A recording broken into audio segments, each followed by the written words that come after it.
在犹太后生乐团强快曲风，歌词里边有见到对土地的感情，而唱出客家新音乐。乐团总监年纪为来同阿美这个日同听众分享特调创作歌曲后外的感动故事。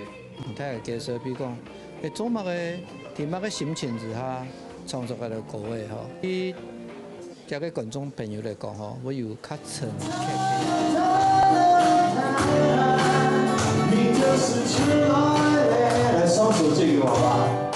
为了鼓励青年参与客家公共事务，台北市客委会上半年力推青年参与社区创生计划，将邀请客籍旅游作家943老师与民众分享全台客家文化的必游景点。